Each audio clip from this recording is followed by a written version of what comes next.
Great to be here. At the request of FIA and our moderator, Stefan, I would like to take a few minutes to provide some framing for our conversation over the next 50 minutes.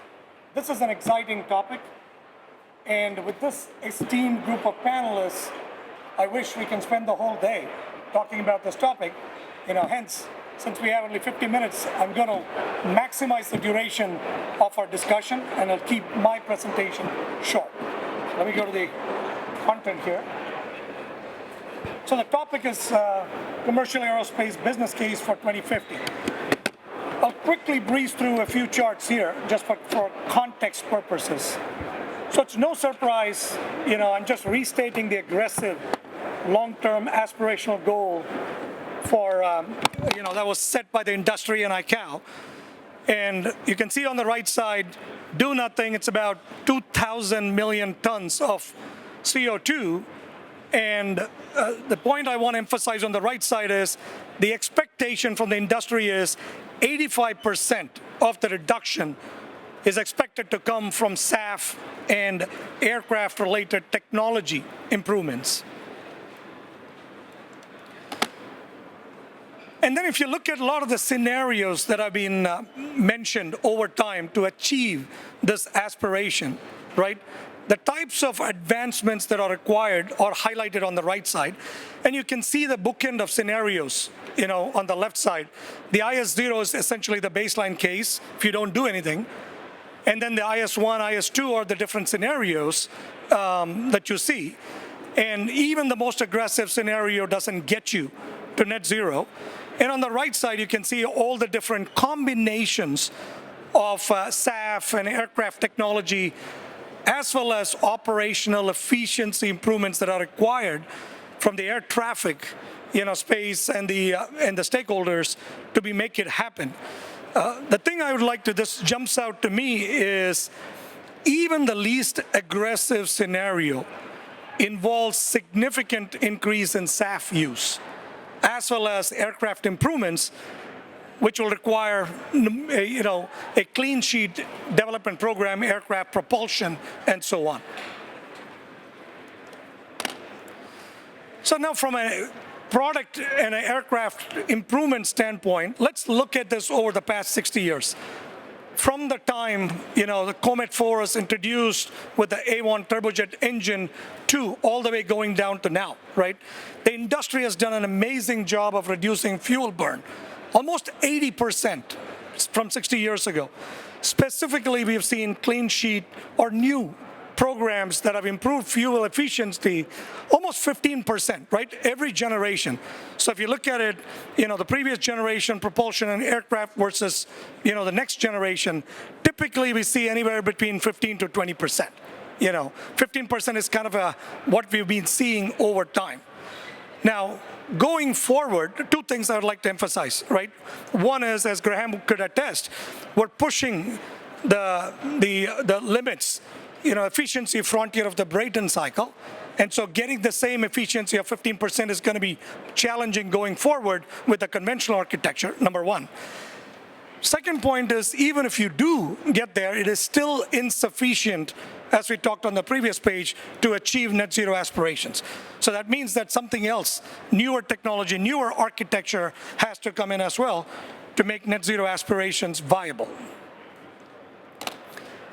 So then if you go in to look at the timeline for developing new aircraft programs, right? This is all historical data, that's available in the public domain, And if you look at it over the past, 40 years or so, the duration it has taken to develop a new clean sheet aircraft program, as well as the time it has taken to develop a derivative aircraft program from what existed before, right?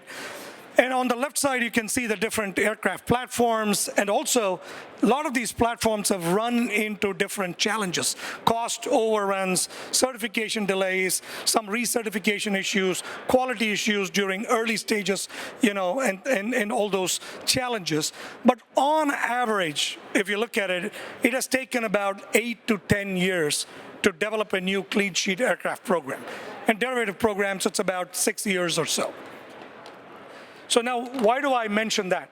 If you overlay the time it takes to develop a new aircraft program, on the life cycle economics of the existing architecture of propulsion engines and engine platforms. This chart is no surprise, right? This is the life cycle. A typical propulsion platform, spans around 40 years.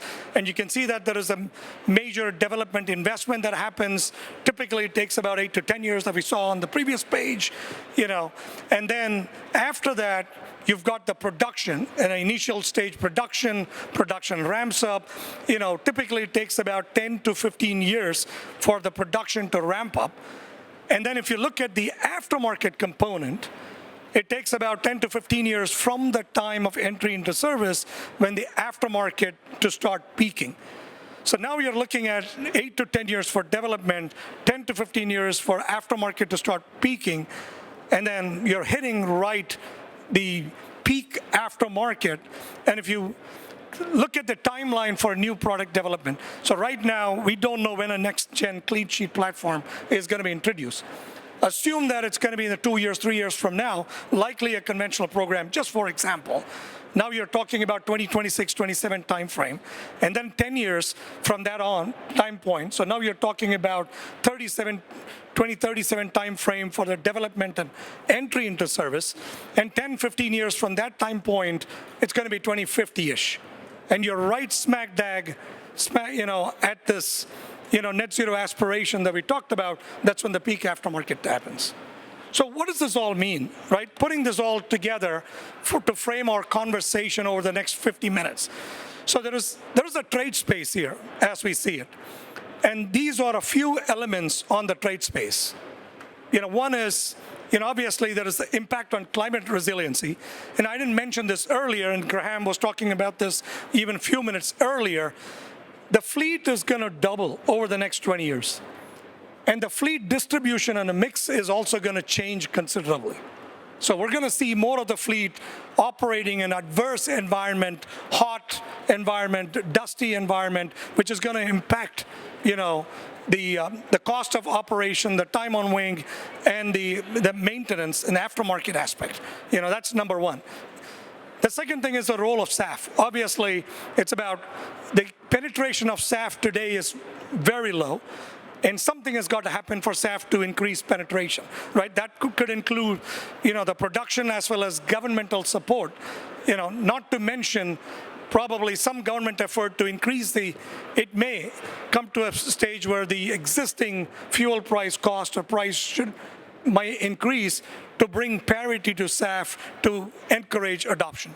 Traffic demand, we have seen in the past that the yield come down and the fares actually improve, make it better for passengers to fly more.